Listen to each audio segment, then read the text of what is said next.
शादरा के special staff ने 32 लाख के मामले को सुलझाया। पुलिस ने एक स्विगी डिलीवरी बॉय सहित 5 आरोपियों किया गिरफ्तार। पास से अपराध इस्तेमाल हीरो होंडा स्प्लेंडर मोटरसाइकिल की बरामद। कड़कड़ुमा में पोस्ट ऑफिस के कर्मचारियों ने किया प्रोटेस्ट। सैलरी ना मिलने से घर चलाने में हो रही हैं परेशानियां। शिकायतों के बाद भी प्रशासन नहीं दे रहा कोई ध्यान।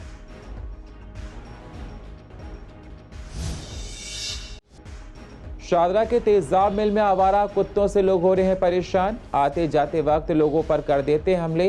एमसीडी इन आवारा कुत्तों को यहां से हटाए, स्थानीय लोगों ने कहा।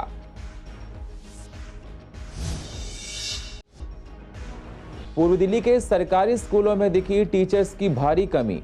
वाइस प्रिंसिपल ही स्कूलों को चला रहे हैं।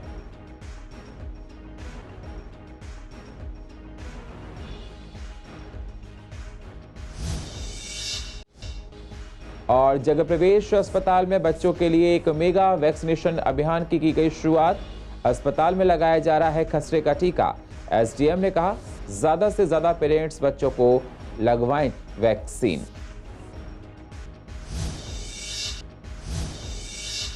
नमस्कार, स्वागत है आप सभी का सीसीएन में। मैं हूं आपके साथ सुनील चौहान और आप देख रहे हैं पूर्वी दिल्ली खास। अब होते हैं रूबरू पूर्वी दिल्ली की अहम खबरों के साथ। शादरा जिले की स्पेशल स्टाफ के हाथ एक अहम कामयाबी लगी है। स्पेशल स्टाफ ने फर्श बाजार के थाना क्षेत्र में गन पॉइंट पर 32 लाख के मामले को सुलझाया है। पुलिस ने एक स्विगी डिलीवरी बॉय सहित 5 आरोपियों को गिरफ्तार किया है। अपराध में इस्तेमाल हीरो होंडा स्प्लेंडर मोटरसाइकिल बरामद की गई है। एक पिस्टल बरामद की गई है। लूटी गई राशि से खरीदा गया एक मोबाइल फोन और एक वाईफाई डोंगल बरामद कर लिया गया है। पुलिस ने पास से 9,86,000 रुपए भी बरामद किए गए हैं।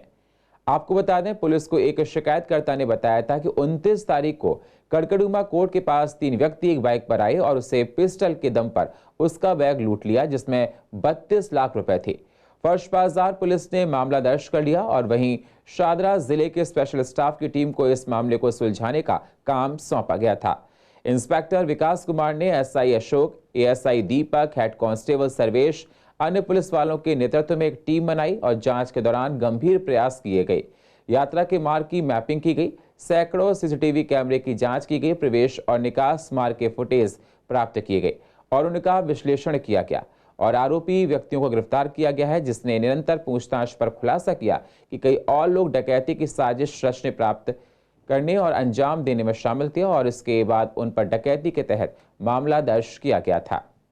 पूर्व दिल्ली के कड़कड़ुमा में पोस्ट ऑफिस के हेडक्वार्टर के बाहर पोस्ट ऑफिस के कर्मचारियों ने प्रोटेस्ट किया। उनका कहना है कि 6 महीने से उनको वेतन नहीं मिला और पहले भी उन्होंने प्रोटेस्ट किया था, लेकिन 1 महीने की सैलरी देने के बाद अब दोबारा हम प्रोटेस्ट कर रहे हैं, जिसकी वजह से हमें काफी दिक्कतों का सामना करना पड़ रहा है। हम बच्चों की स्कूल की फीस नहीं दे पा रहे हैं। हमारे बच्चों को स्कूल से भी निकाल दिया गया है। हमारे ऊपर बहुत ज्यादा कर्जा हो चुका है, पर प्रशासन कहता है अगर आप प्रोटेस्ट करेंगे तो हम आपको नौकरी से बर्खास्त कर देंगे। ऐसे में ना तो हमारा प्रशासन साथ दे रहा है और ना ही डिपार्टमेंट। हमें हमारा वेतन देने में इतनी देरी क्यों हो रही है? सर, हमारी सैलरी यहाँ पे हर डिवीजन की अलग अलग समय से रुकी हुई है। जैसे हमारे कृष्णा नगर में अक्टूबर से सैलरी नहीं मिली है। हमारे और भी ऑफिस है, झिलमिल है, परपरगंज है, जहाँ अगस्त से सैलरी नहीं हुई है, सितंबर से नहीं हुई है। और ये मामला सिर्फ जमुना पार ईस्ट डिवीज़न का ही है। वेस्ट डिवीज़न में जितने भी पोस्ट ऑफिस हैं, जैसे एएमपीसी है, आरएमएस भवन है और वहाँ के जो पोस्ट ऑफिस है वहाँ लगभग सैलरी पूरी हो गई है। हम लोग कैजुअल लेबर में आते हैं। डिपार्टमेंट में हम लोग आज से नहीं 12-12 साल से 10-10 साल से काम कर रहे हैं। हमें डिपार्टमेंट को अपना सब कुछ दिया है। हमें डिपार्टमेंट को अपने आप को निछावर कर दिया है, क्योंकि इसी से कमाया हुआ हमारे बाल बच्चे खाते हैं। लेकिन डिपार्टमेंट जो हमारे साथ कर रही है अभी गलत कर रही है। हमारी इतनी मुसीबत आ चुकी है कि बच्चों के लिए खाने के लिए भी पैसे नहीं है और क्या कहते हैं, बच्चे स्कूल से निकाल दिए गए हैं। हमारा ये सब इशू चल रहा है कि अब बस बहुत दिक्कत में चल रहे हैं बच्चे। यहाँ पे करीबन 300, 400, 500 लोग हैं जो है, कुछ अभी आए नहीं है, कुछ और आ जाएंगे, जो सभी एक साथ खड़े हुए हैं। हर कर्मचारी 10, 15 साल, 11 साल से भारतीय डाक विभाग में सेवा कर रहा, 24 घंटे सेवा में तत्पर रहता है। मगर कोरोना काल में भी हमने 24 घंटे सेवा की है। लोगों के घर दवाई पहुंचाई है, उनको हेल्प किया है। मगर भारतीय डाक विभाग के ये जो अधिकारी है, इन्होंने ये अभी तक नहीं सोचा कि इनकी सैलरी दी जाए, इनकी समस्या को सुना जाए। पूर्व दिल्ली के कई इलाके ऐसे हैं जहां के लोग आवारा कुत्तों के काटने से काफी परेशान हैं। आवारा कुत्तों की वजह से लोगों के मन में डर है। शादरा के तेजाब मिल की कई गलियों में आवारा कुत्ते इस कदर बढ़ गए हैं कि वो आते जाते वक्त लोगों पर हमला कर देते हैं। सीसीएन की रिपोर्टर ने इलाके में जाकर लोगों से बात की तो उनका कहना है कि स्थानीय लोगों ने बताया कि कुत्तों की तादाद बहुत ज्यादा है यहाँ पर, साथ ही इनके बच्चे भी हो गए हैं। इलाके के कई लोगों को कुत्ते काट चुके हैं, लेकिन अभी तक कोई भी इन कुत्तों से राहत नहीं दे पा रहा है। लोगों का कहना है कि एमसीडी इन कुत्तों को यहाँ से हटाए जिससे लोग अपने घरों में ठीक से रह सकें। अब आ रहे हैं, पाले हुए कहाँ होंगे, पाले हुए तो नहीं काटते कभी भी। 25 दिन हो गए ना, टाँके यहाँ लग नहीं सकते थे ना। कि बिल्कुल गूदा जो निकाल दिया, इसके पीछे कैसे टाँके लगते। भाई हटाना चाहिए ना कुत्तों को, आवारा कुत्तों को नहीं रखना चाहिए। जो पालते हैं वो तो घर रखें। बिल्कुल चाहते हैं भैया किसी को ना काटे, जैसे मुझे काटा और को काटते हैं तो परेशानी तो है ना, इनको काट। अब हम बुजुर्ग हो गए हैं, कितनी परेशानी है। बहुत कुत्ते हैं, बिना गिनती के कुत्ते हैं। इतने कुत्ते हैं कि बाहर निकलना भी दोपहर हुआ पड़ा है कि मोहल्ले में उधर जाना पड़ता है तो इतनी दिक्कत होती है ना, जाने में डरते रहते हैं कि किसी को साथ लेगा। नहीं, जो आए, कोई जरूरी नहीं है कोई अनजान आए। अब मैं तो जान पहचान मतलब ऐसे यहीं रहती हूँ ना, तो तब भी मेरे को, और कल भी पता चला एक लड़की को काट दिया, तब भी शोर मचा हुआ था बहुत। मैं तो अकेली जा ही नहीं सकती, किसी न किसी को साथ लेके जाती हूँ डर के मारे।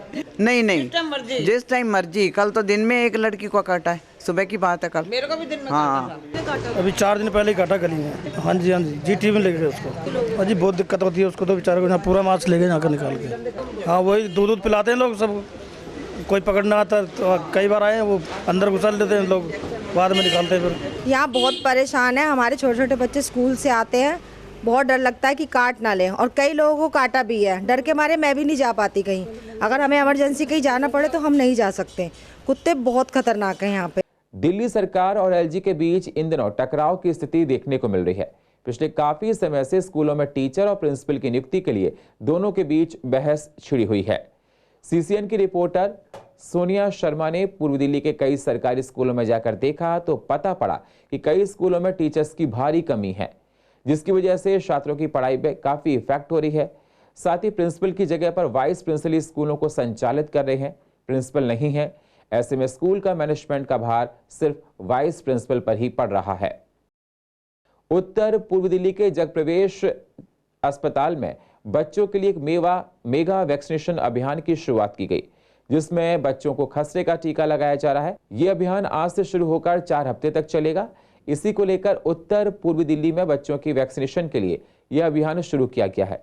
इसकी शुरुआत जिले के डीएम गीतिका शर्मा और एसडीएम शरद कुमार और अस्पताल प्रशासन ने किया है, जिसमें काफी संख्या में बच्चे अपनी वैक्सीनेशन करवा सकते हैं।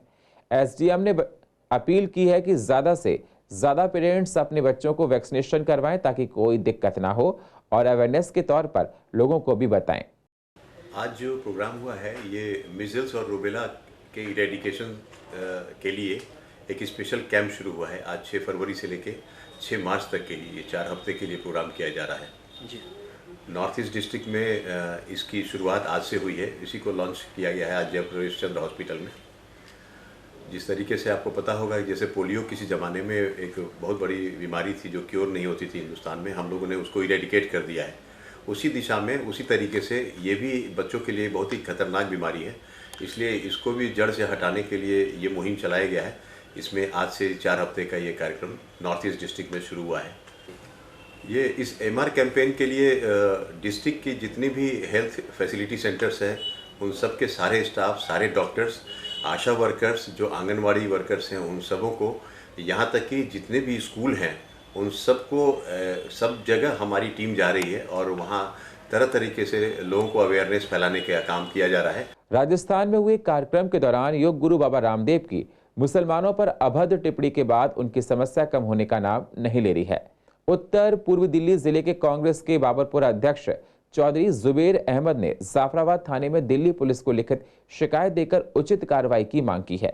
जुबेर चौधरी ने कहा कि बाबा रामदेव को मुल्क से माफी मांगनी चाहिए। उन्होंने भाईचारा खत्म करने वाले बयान दिए हैं। ये मुल्क एकता का मुल्क है, जहां ऐसे बयान नहीं दिए जाने चाहिए। आज हमने जाफराबाद थाने में एक शिकायत दर्ज कराई है जो गुरु बाबा रामदेव के खिलाफ, जिन्होंने अभी हाल में एक बयान दिया है मुसलमानों को लेकर। मैं बाबा रामदेव से कहना चाहता हूँ कि नफरत की राजनीति इस मुल्क में नहीं चलेगी। आपको मुल्क से माफ़ी मांगनी पड़ेगी। आप मुल्क से माफ़ी मांगें, अपना बयान वापस लें। ये मुल्क को हिंदू मुसलमान के भाईचारे को ख़त्म करने वाला बयान है। आपको ऐसे बयान नहीं देने चाहिए। ये मुल्क प्यार से चलेगा, मोहब्बत से चलेगा, भाईचारे से चलेगा। आप अपने बयान वापस लें और इस पर माफ़ी मांगें। पूर्व दिल्ली के विज्ञानलोक में बीजेपी ने गुरु रविदास जयंती पर फ्री हेल्थ चेकअप कैंप का आयोजन किया, जिसमें फ्री में आंखों की जांच की गई, हड्डियों की जांच की गई, हार्ट चेकअप भी किए गए। लोगों ने भी आकर अपने चेकअप कराए हैं। बीजेपी नेताओं ने भी इस कैंप में हिस्सा लिया। लोगों ने कहा कि इस तरह के कैंप से लोगों को स्वास्थ्य की जांच होती रहती है, काफी राहत मिलती है। इस प्रकार के कैंप लगते रहने चाहिए। एससी मोर्चा के माध्यम से संत शिरोमणि रविदास जी की जयंती के पावन पर्व पर ये हेल्थ चेकअप कैंप और विशेषकर यहाँ पर जो लाभ उठा रहे हैं हमारे यहाँ झुग्गी में रहने वाले बच्चे वाले जो महिलाएं हैं वो इस कैंप का लाभ उठा रहे हैं। निःशुल्क है ये? बिल्कुल पूरी तरह निःशुल्क। देखिए, ये जो सारी टीम यहाँ है मैक्स हॉस्पिटल की टीम है। अगर वैसे तो सब बेसिक जांच ये लोग सारी कर रहे हैं, जिसके अंदर कोलेस्ट्रॉल का चेकअप है, बीपी का चेकअप है, इवन हार्ट चेकअप के लिए इसी चीज तक किया जा रहा है। उससे ज़्यादा अगर बड़ी समस्या होगी तो उसको फ्री कंसल्टेशन के लिए ये लोग प्रिस्क्राइब करेंगे, ताकि वो मैक्स हॉस्पिटल पटपगंज में जा करके अपना इलाज करा सकें। देखिए, सबसे बड़ी बात है उन्हीं लोगों के लिए की सोच करके, क्योंकि भारतीय जनता पार्टी हमेशा समाज की सेवा करने का काम करती है और हमारा एससी मोर्चा उसी समाज को जोड़ने का काम कर रहा है, ताकि हमारे सामने सेवा बस्ती के अधिकतर लोगों की संख्या यहाँ पर उपलब्ध है।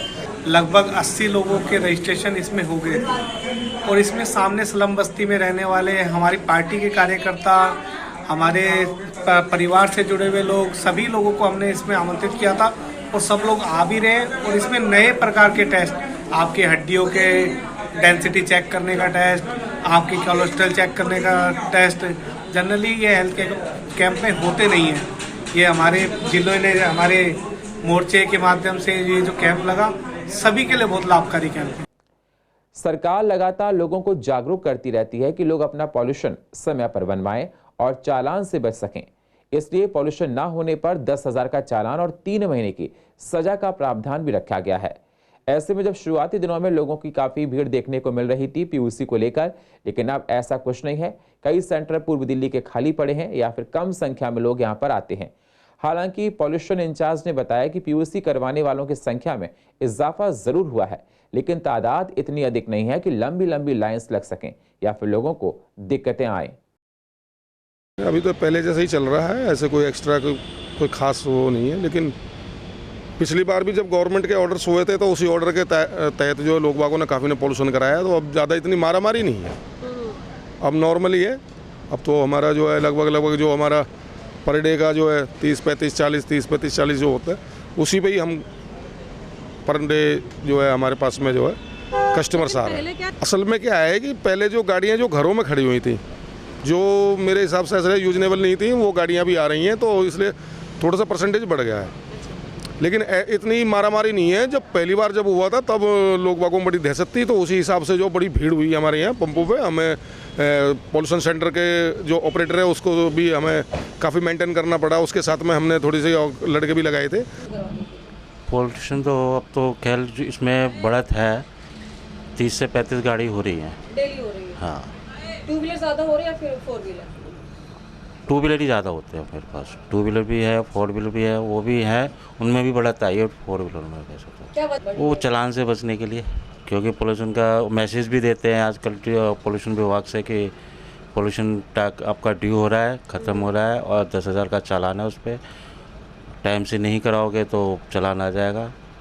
जो BS4 और BS6 गाड़ियाँ हैं उनका 1 साल के लिए है, और जो उससे यानी BS3 जो गाड़ियाँ हैं वो 3 महीने के लिए ही बनता है। बिल्कुल समय पे होता है सारा काम, इसमें नीदर वही चलाता हूँ। पहले भी लोग जब से गाड़ी दी, जब से डेली का ही पहले ही करा लेता हूँ, पोल्यूशन भी, इंश्योरेंस भी 2 दिन पहले ही करा लेता हूँ। लापरवाही करते हैं तो उसमें उनकी गलती है ना जी। लापरवाही करते तो उनको जो कानून बनाया गया है उसके अगेंस्ट उनको काम करना चाहिए। जब प्रदूषण होना है तो करवाना चाहिए, उसमें लापरवाही करेंगे तो जुर्माना उनको ही भुगतना है। जो अमाउंट वो बहुत ज़्यादा है चालान? नहीं, अमाउंट कोई ज़्यादा नहीं है जी। सही है बिल्कुल अमाउंट। नई दिल्ली स्थित ऐतिहासिक गुरुद्वारा शीशगंज तक संगतों की वाहनों के प्रवेश का मामला एक बार फिर चर्चा में आ गया है। इस संबंध में दिल्ली प्रदेश भाजपा सिख प्रकोष्ठ के सह प्रभारी गुरमीत सिंह सूरा ने दिल्ली के LGBK सक्सेना को पत्र भी लिखा है, जिसमें उन्होंने मांग की है कि गुरुद्वारा शीशगंज में आने वाले श्रद्धालुओं के वाहन का प्रवेश रात 9 बजे से के बजाय 7:30 बजे तक कर देना चाहिए। पूर्व दिल्ली के सिख नेताओं का कहना है कि टाइमिंग होने से लोगों को आने जाने में परेशानियां नहीं होंगी। मैं दिल्ली सरकार को बेनती करता हाँ कि गुरुद्वारा शीशगंज साहब जो चांदनी चौक ਦੇ ਵਿੱਚ ਹੈ, ਜਿਸ ਦਾ ਸਮਾਂ ਰਾਤੀ 9 ਵਜੇ ਤੋਂ ਲੈ ਕੇ ਸਵੇਰੇ 9 ਵਜੇ ਤੱਕ ਜਾਣ ਦਾ ਰੱਖਿਆ ਹੈ ट्रैफिक खोलने का, 4 व्हीलर उससे नहीं जा सकते। सो मैं उनसे ये बेनती करता हूँ कि 4 व्हीलर का टाइम जो है वहाँ 24 घंटे होना चाहिए। और विशेषकर उनके लिए जो गुरुद्वारा जाते हैं चांदनी चौक मत्था टेकने के लिए, वहाँ पर जाने वाले जो रागी हैं उनको साज लेके जाने पड़ते हैं, हारमोनियम है, तबला है, जो दूर खड़े होकर उनको दोबारा से कैरी करना बहुत मुश्किल होता है। और वो विशेषकर जो बुज़ुर्ग हैं उनको वहाँ से चल कर जाना बहुत मुश्किल होता है। वहाँ पर दूर दूर से यात्री भी आते हैं जिनकी वजह से जिनको बहुत ज़्यादा परेशानी होती है ये बंद होने की वजह से। सो मैं रिक्वेस्ट करता हूँ दिल्ली सरकार से कि इसका मार्ग 24 घंटे गुरुद्वारा साहब के लिए ज़रूर खोला जाए। LG साहब को हमने बेनती लगाई है कि गुरु नानक लेवा संगत दिल्ली में बहुत बड़ी संख्या में, जिसमें सहजदारी भी और सिख समुदाय भी शामिल हैं, तो शीशगंज साहब हमारा एक ऐतिहासिक स्थल है। वहाँ पर जाने के लिए जैसे पहले 9 से 9 की एंट्री थी तो वाहनों के प्रवेश में कोई दिक्कत नहीं होती थी। जैसे अब नया रूल पेडेस्ट्रियन वहाँ पर रोड बना है तो नया रूल आ चुका है कि 9 बजे से अपना वाहन नहीं आएंगे 9 बजे तक। हमने LG साहब से बेनती लगाई है, दरखास्त लिखी है और इकबाल सिंह लालपुरा जी को भी एप्लीकेशन लिखी और दरखास्त दी है कि उसका टाइमिंग जो चेंज करके 7:30 बजे का टाइमिंग किया जाए, क्योंकि दिल्ली के हर कोने से यहाँ पर संगत आती है तो वाहन खड़ा करने में बहुत दिक्कत का सामना करना पड़ता है, जिससे श्रद्धालु जन बहुत दिक्कत का सामना करते हैं। 2-2 किलोमीटर दूर उनको गाड़ी खड़ी करनी पड़ती है, फिर वहाँ जाने के लिए कोई साधन नहीं है। ऐसे करते करते बहुत देर लग जाती है और कई बुजुर्ग हैं उनको तो बहुत ज़्यादा दिक्कत आती है। कोई पेशेंट है, कोई बुजुर्ग है, वो मत्था टेकने से वंचित रह जाते हैं। तो बीजेपी सिख सेल ने इस विशेष कठिनाई को देखते हुए इस पर गौर किया और LG साहब को और इकबाल सिंह लालपुरा जी को चिट्ठी लिखी और जल्द ही हमारा सैकड़ों की तादाद में प्रतिनिधि मंडल दोनों से मिलने जाएगा, LG साहब से और इकबाल सिंह लालपुरा जी से मिलने जाएगा। और पूर्व दिल्ली की अधिक जानकारी के लिए आप YouTube पर जाकर CCN लाइव को सब्सक्राइब करें और फ्रेश अपडेट लेते रहें। और फिलहाल पूर्व दिल्ली खास में इतना ही। बाकी खबरों के लिए आप बने रहिए CCN के साथ। तब तक के लिए नमस्कार।